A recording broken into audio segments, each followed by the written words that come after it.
And welcome back to another video of jPlay. I am Marcus and today I will start my playthrough session of Star Wars Imperial Assault.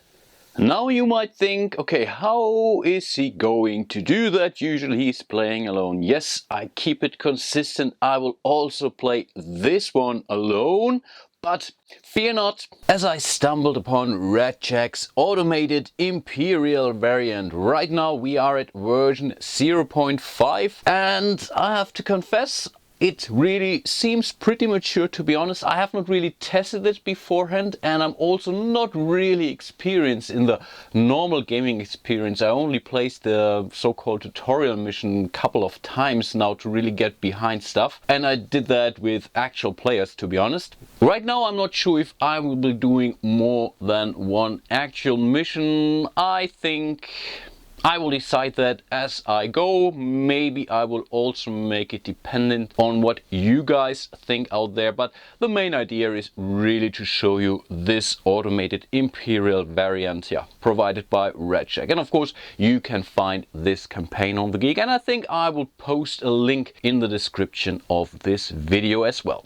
So what's this automated Imperial variant all about? There is also another variant provided by RedJak out there, which is the so-called automated Emperor, as far as I can remember. And this other variant is really more focused on trying to simulate the behavior of an actual Imperial player. This is different in this variant here, the automated Imperial variant, because it just uses, let's say, a whole pile of cards to simulate the behavior more or less within the mission and not really between those missions. So you're not going to spend any influence points or experience on class cards, stuff like that.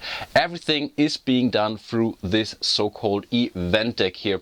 And depending on how well the Imperial player is basically doing, or maybe not, he gets more of those event cards or maybe less. Because besides the event cards, there are also the Rebel 8 cards and the Imperial agenda cards, which gets added to the deck, basically as you play through the actual campaign. And it really depends. So for example, if the Imperial player wins a mission, then the Rebels get a better card. Here's a Rebel 8 card, for example. That's just gets shuffled into the event deck and might show up in a later scenario or mission.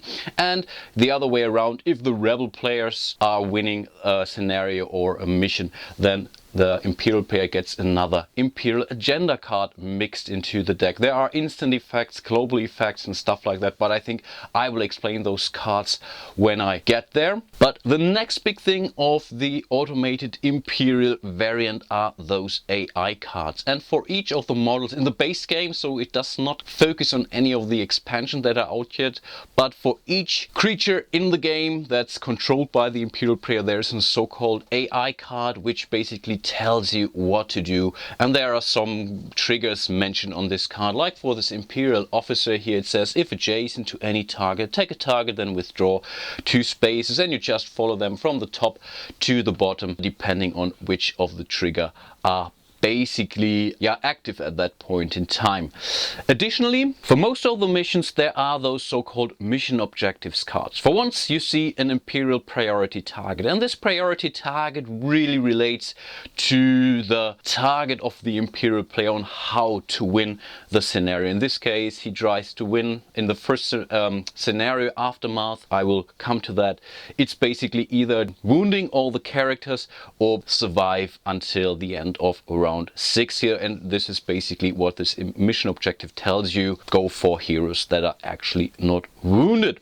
And then there are some triggers mentioned also. They are relating to the appropriate mission here. So for example, first time the door opens, do this and that, and then end of the round in which the door opens for the first time, do this and that. And then there's also, you see, the Rebel victory, so we have to destroy all terminals, but I come to that. And for the Imperial victory, it says end of round 6 or when all heroes are being wounded. And of course you see that here, to which mission this mission objective comes with. There is a backside to this card and I have printed it. I was lazy enough to just print it on a different piece of paper, which really tells you, okay, when you do the whatever, if this event triggers, then flip this card to resolve the lockdown event. And this is basically described on the card below, but for now I will not peek at this. Unfortunately, I already know what's going to happen, so the surprise for this mission is not really there. Maybe it might be for you, at least for the guys who are not aware of the base game here, and maybe the other guys who have played this game, yeah, they might know as well. It's really more or less a very small and simple mission in respect to rules. That's why I think it's okay to spoil some of the facts in this scenario.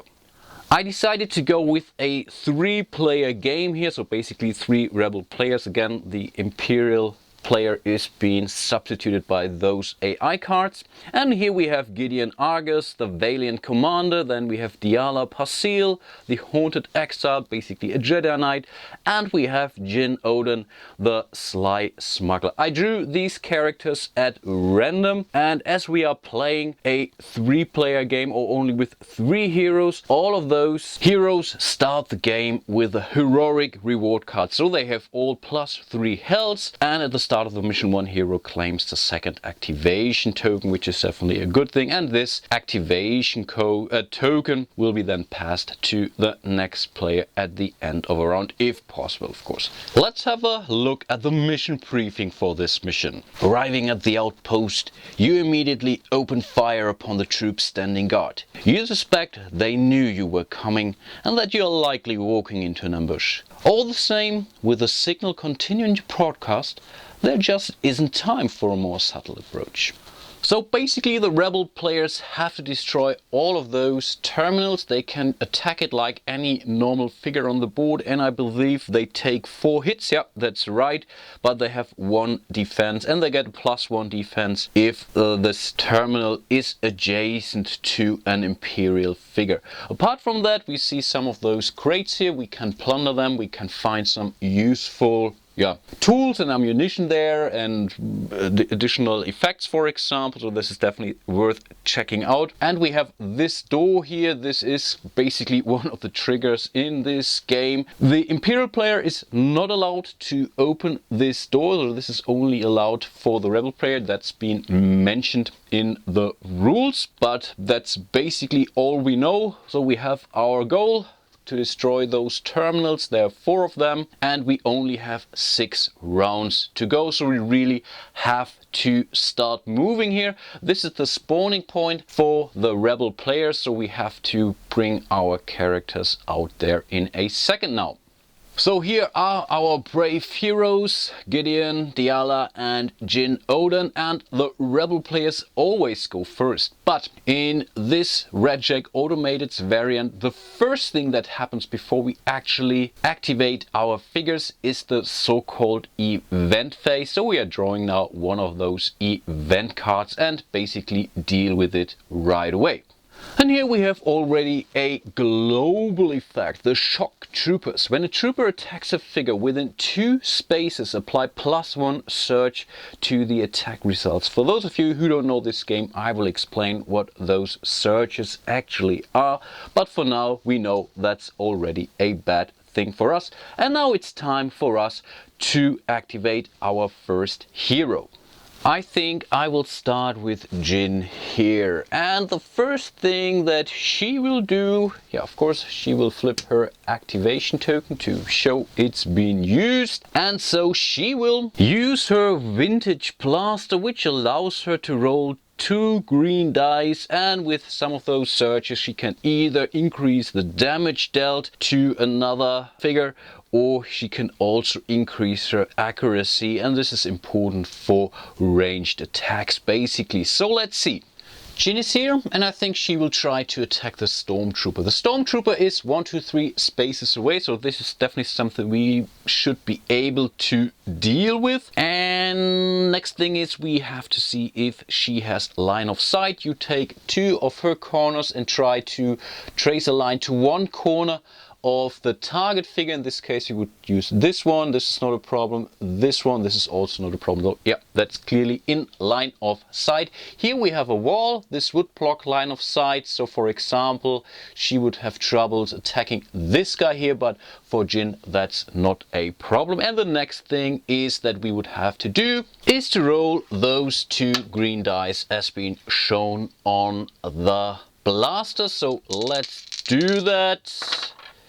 Okay, so we see now several values on this one. For once, we add up the accuracy. So we just take the numbers and add them up. That's a 3. We know the stormtrooper is 1, 2, 3 spaces away. So the accuracy check is basically successful in this case. Then we see we rolled one surge. We can use this surge either for using it to increase our damage by 1, which is a good thing, or we can increase the accuracy. We don't need to basically increase our accuracy because we rolled enough. So we just add up the damage results as 3 damage. So we use this surge for another damage. So basically we inflicted 4 wounds.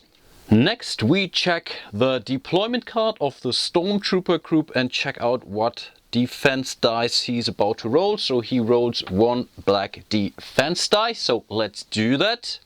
Hope for something good. Okay, that's evade. Each evade icon cancels 1 surge icon. So we basically have to get rid of this surge icon here, but still we inflicted 3 wounds, and luckily 3 wounds is enough to kill one of these figures here. You see they have a health of 3. We inflicted 3 health damage. So the Imperial player just lost his first trooper. Good job, Jin. This was definitely a very good start. And I think with her second action, she will just do a movement action. So she will move 1, 2, 3 spaces behind this corner.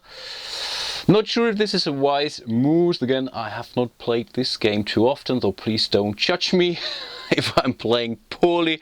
But she will now cover behind this little wall here, and she still might be able to use her quick draw ability when one of those other creatures or figures will be activated, because her quick draw ability allows her at the start of the hostile figure's activation to interrupt that attack, and then she can do a pistol shot, which is definitely a good thing. Of course, all the other rules in respect to line of sight and such are still valid for her, but that's basically her activation. Next is the Imperial player, and according to this variant, he will just activate his figures from left to right as they are mentioned in the campaign scenario or in the mission setup. Basically, in this case, the Imperial officer will go first, and now we have to check what the AI card is telling us to do.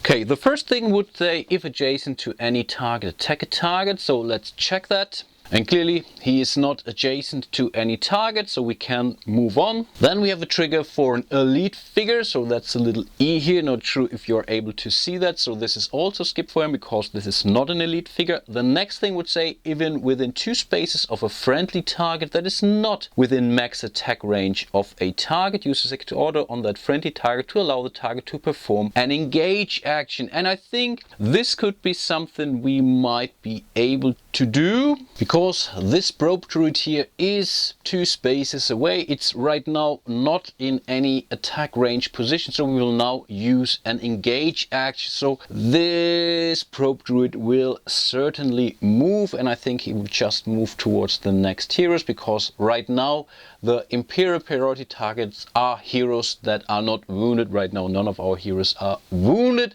so we will just move this fella here, I think 1, 2 spaces. So with the next activation the probe druid might be able to attack poor Jin here, so we will have to take care of this robot, but the Imperial officer still has 1 more action left. Then we check the next trigger. If within 4 spaces of any target, attack a target, then engage a target. Right now that's not the case. And then if no target within 4 spaces, engage a target. And this is absolutely what we will do. We will move the officer 1, 2, 3, 4 spaces up there, closer to the priority target of the Imperial player. This was the first activation of the Imperial player. Now we go back to the Rebel player, and I believe I will activate Diala for this activation. So let's flip the activation token accordingly, and she will use, no, of course she will have to move first, and I think she will engage this droid. Yeah, let's do that. So 1, 2 spaces. I could now attack and then use my remaining movement points. So I will now certainly try to attack this probe druid, and therefore she will use the plasteel staff here, which allows her to roll a green and a yellow die, and she can stun an enemy figure with this plasteel stuff, which is definitely a good thing, or she can also increase her damage done. So let's see what we roll. Okay, I forgot to mention her plasteel staff has reach, so she could also attack this probe druid one from 2 spaces away, but right now we don't really care. We really want to engage this creature because Diala is our tank basically, so she has 15 health in, let's say, comparison to all of the other ones. So let's just roll the 2 dice and see what we are about to roll. We need a lot of damage here. Okay, so these are 2 damage points. Unfortunately, we didn't roll any search value here. So yeah, I think we have to live. But I guess she could still use her precise strike special ability. And I think this is what she will do. So she will take now 2 of those. I think it's stress. What's it refer to? Yeah, let's just say it's strain. Sorry, it's strain. And her current endurance is 5, so we are pretty okay. So she's now using that. Use when you declare an attack with a weapon. Choose and remove 1 die from the target's defense pool. Limits 1 per activation, which is kind of cool because this probe druid would roll only 1 black defense die. So in this case, this is basically 0. Which also means he's not allowed to roll any defense, so he takes the full 3 hits. That's definitely a good thing. So this was the activation of Diala. So she moved and she attacked. She could still use her remaining points to move again, but I think she will stay where she is because, again, I mentioned it, she's the tank. So right now she's the closest target for the Imperial player. Next, the Imperial Player will have to activate the probe druid, but Jin says not so fast. She will use her quick draw ability, so she will gain 2 strain tokens here used at the start of a hostile figure's activation. Interrupt to perform an attack with a pistol, which she will do with her vintage blaster. So again, she would be allowed to roll 2 green dice, and of course she would have to attack the probe druid here. So she takes from this line. She has definitely line of sight. I explained that the incorrect way beforehand. So from the attacking figure you take 1 corner and you have to trace a line to 2 corners of the target figure. So that's how you are checking if you have line of sight. In this case, that's also not really a problem. The figure is 1-2 spaces away, so this shouldn't be rocket science for her. So let's hope she will roll well. We will definitely need 3 hits would be awesome, because then we would make sure. Yeah, let's see. These are 4 hits. Wow, this is so awesome. This time the droid can still roll his defense die. It's a black die, so let's see. There's 1 really bad icon on it, which we don't want to see here. And no, this is just an evade, so which would mean we would be able to cancel 1 search icon. We are not using any search icons, so the probe druid now takes 4 additional hits before it got a chance to activate. But of course, this also means this probe druid is toast. Awesome stuff. Great action, Jin. This was definitely 1 for the team. Awesome. Then we come back to the Rebel player, and here we have Gideon Argus. So he will use his first activation token here. So you noticed I gave him, being the commander, the second activation token, but of course this will go to the next player. And I think for him we will keep it pretty simple for now. So for his first action he will move 1-2 spaces here, and I think with the second action he will aim for this stormtrooper here, because the stormtrooper troop is the next or group is the next group that will be activated, so I think it's definitely worth to give it a try to get rid of one additional figure here. He has line of sight, so we take from this corner to here and to there, so that's definitely not a problem. He will use his holdout blaster, which allows him to roll yellow and a blue die, which isn't that bad.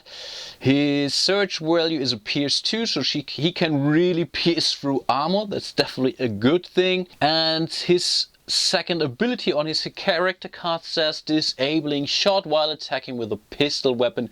You gain also a search value with a stun value here, which is also useful. This is apparently a pistol, so we also have this next keyword there as well. But first of all, we would roll his 2 dice and hope for something good. Range is 2, so that's also not a problem.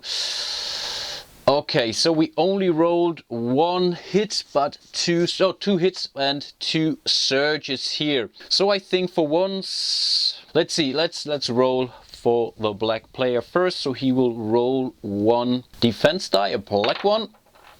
That's basically 1 block. We can ignore this block with our pierce, which is definitely a good thing. So this is basically not rolled. Our first search icon is gone, so I cannot use it twice with a single roll.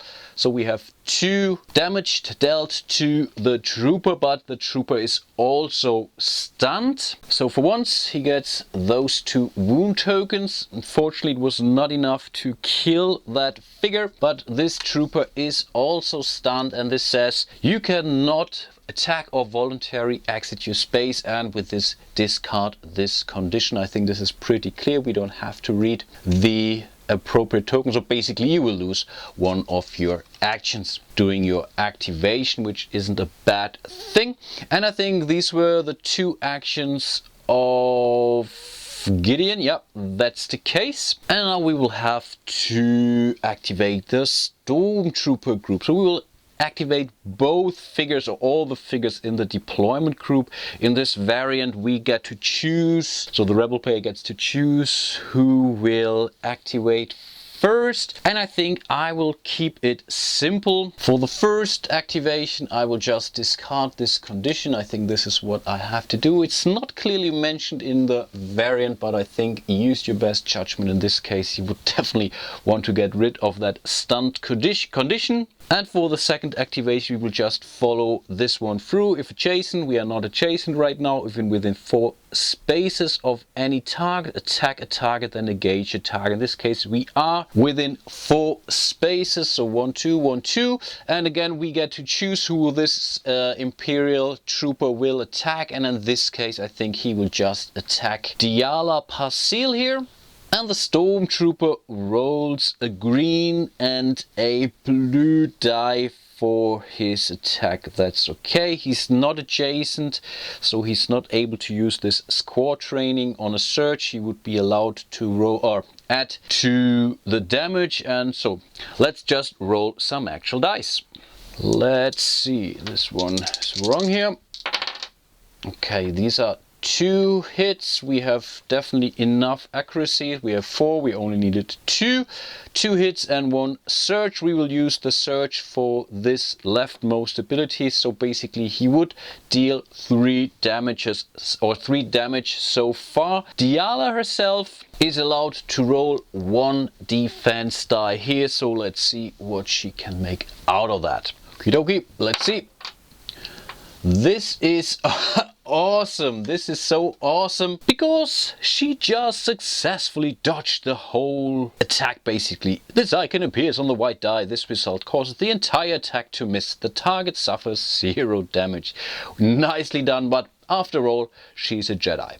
Of course, I already forgot we have this Shock Troopers global event card in play, but so he would just gain +1 surge to the attack results, but in this case the whole attack was basically dodged, so there was no real effect. But I definitely have to check that for the next attack, and we have to activate this trooper here from the same deployment group, and this is, I think, difficult terrain, so just to enter a space here is basically causing you to lose 1 movement point. That's overall not that bad. But let's see what his AI card says. If adjacent to any target, that's not the case. If within 4 spaces of any target, attack a target, then engage a target. Now I have to check if he is in range to reach 1 enemy figure. So we have, let's take this line here, so he can move to this one. From here he can move to this one. Yeah, so poor Gideon is clearly in line of sight, so he will now be will be attacked by the stormtrooper here. And again, we will roll a green and a blue die. Yeah, that's the case. So let's see what we roll.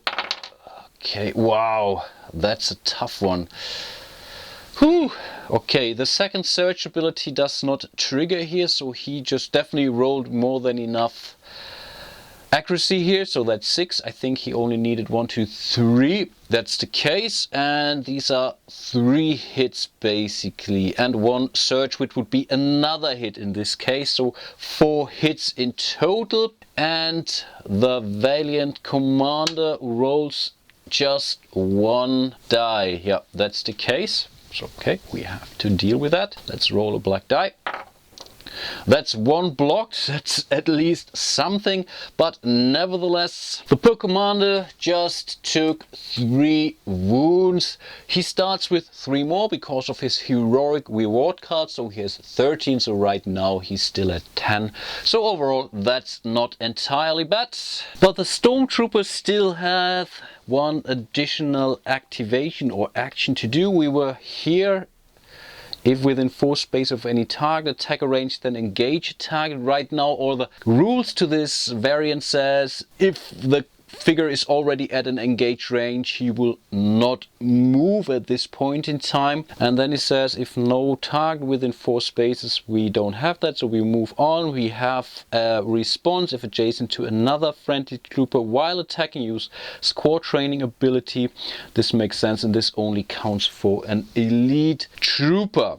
The rules clearly say use your best judgment, and he still has 1 more action left. So I think in this case it would be best to be adjacent to another trooper, because they can help each other with a squad training. So I think in this case I will use 1 movement point to bring this trooper here adjacent to the other trooper, and this way we do a good block here for our rebel players. Where is he pointing to? There's the target or the enemy. So, and this was basically the whole activation for the deployment group of the stormtroopers. But we still have 1 more activation for Gideon Argus, so he will flip his token there, and I'm really tempted to start engaging the first terminal down there. So with his first movement he can move here. You can move through enemy figures, but it costs you 1 more movement point.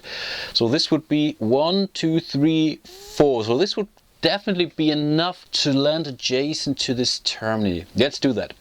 1, 2, 3, 4 movement point. This was his first action, and with his second action he will use his holdout blaster again to roll his blue and yellow dice, and we really hope for something good. We really need it. Come on, come on, 4 points at least. Ah, damn. Okay, these are 2. We can use this one to do basically, yes, a Pierce 2, which is okay, so we can ignore the defense. So overall we inflicted 2 damage on this terminal there. I was really hoping for a little bit more, but okay, I cannot help it. These were the 2 activations of Gideon Argus as well. This means this is the end of the round basically. So we will move the activation token down to Diala, so she will have 2 activations during her next round. And now we come to the so-called status phase. First we will increase the threat by 2. That's basically what it says on the campaign guide. We will ready all of the activation tokens, and also so does the Imperial Player, so all of his deployment cards are activated again. And according to the RedJak's variant here, we will now try to deploy a new group. So anytime the Imperial Player has, I think what it says, 4 or more deployment groups in play, then he will try to reinforce one of those groups. And if it's less than 4 deployment groups in play, then yeah, he will basically try to deploy a new group. We just take this from the open group. We basically, what you do to prepare this, you shuffle all the deployment cards in there which are not for once unique, and I think have a deployment cost below 7, so 6 or less. And this is basically what you have. You will add more and more cards into this deck as the campaign basically progresses. So we'll just flip the first card and see what the threat costs are. The deployment cost, in this case, this is a 5. Right now we have a threat of 2, so we cannot afford this group, so we'll just put it to the bottom of the deck, and we will not continue to draw a new card. So the Imperial Player will basically save his threat for the next round, and that was basically the deployment phase. And the last thing to do in this round is to move the round track 1 round further, so we are already in round 2 at this point in time. And remember, at the end of round 6 we will actually lose the game if we have not destroyed all of those terminals.